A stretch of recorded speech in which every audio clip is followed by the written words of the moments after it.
بسم اللہ الرحمن الرحیم۔ ڈیئر اسٹوڈنٹس، السلام علیکم۔ آج ہم نیشنل بک فاؤنڈیشن فیڈرل بورڈ جماعت دہم کی اردو کی کتاب کی غزل نمبر 2 ہم کو مٹا سکے یہ زمانے میں دم نہیں، جگر مراد آبادی کی یہ غزل ہے۔ اس کی مشق کریں گے۔ نمبر 1، درج ذیل سوالوں کے مختصر جواب دیں۔ الف، شاعر کو یہ دعویٰ کیوں ہے کہ زمانہ اسے مٹا نہیں سکتا؟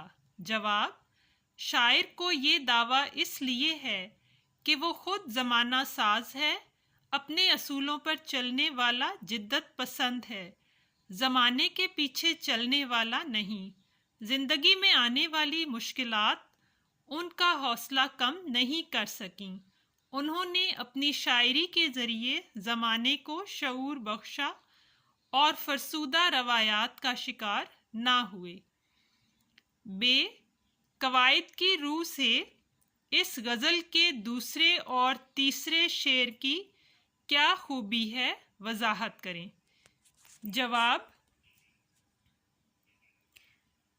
قواعد کی روح سے اس غزل کا دوسرا شعر حسن مطلع یا مطلع ثانی ہے، جبکہ تیسرا مطلع ثالث ہے۔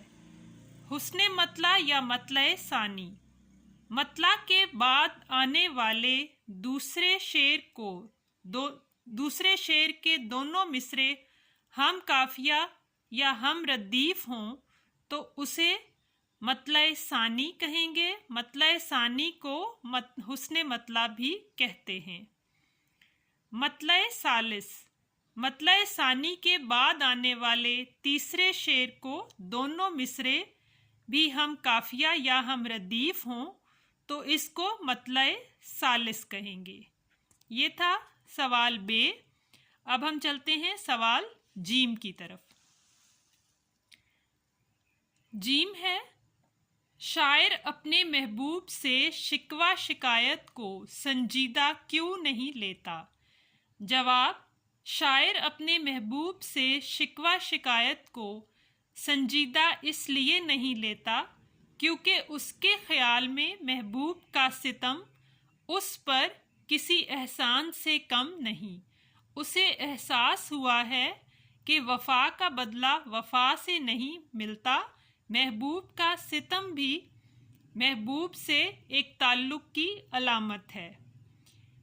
دال، شاعر کیوں چاہتا ہے کہ کسی کی آنکھیں اشک ریز نہ ہوں؟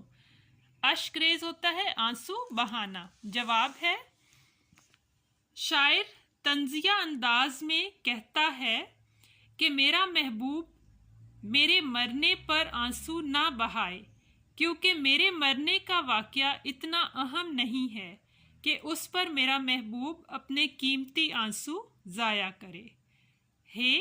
شاعر کے لیے کون سی شے نعمت کا درجہ رکھتی ہے؟ جواب، الم و غم شاعر کے لیے نعمت کا درجہ رکھتے ہیں۔ سوال نمبر 2 ہے، درج ذیل اشعار میں سے قافیہ، ردیف، مطلع اور مقطع کی نشاندہی کریں۔ کم ابھی گرچہ رسم و راہ نہیں، اب وہ پہلی تیری نگاہ نہیں، تم بھی غم بھی ہے جزو زندگی لیکن زندگی اشک و آہ نہیں، یہ مساوات عشق دیکھ فراق، امتیاز شاہ و گدا نہیں۔ پہلا شعر کم ابھی گرچہ رسم و راہ نہیں، اب وہ پہلی تیری نگاہ نہیں مطلع ہے، اور آخری شعر مساوات عشق دیکھ فراق، امتیاز شاہ و گدا نہیں، یہ مقطع ہے۔ اور قافیہ ہوتے ہیں مصروں کے آخر میں آنے والے ہم آواز الفاظ، تو وہ ہیں راہ، نگاہ، آہ اور شاہ، جبکہ ردیف مصروں کے آخر میں آنے والا ایک ہی لفظ ردیف کہلاتا ہے، جیسے نہیں۔ ان اشعار میں ردیف ہے نہیں۔ اگلا سوال ہے ثنائے بدائے، جس میں نمبر 1 ہے صنعت تلمیح۔ تلمیح کے لغوی معنی ہے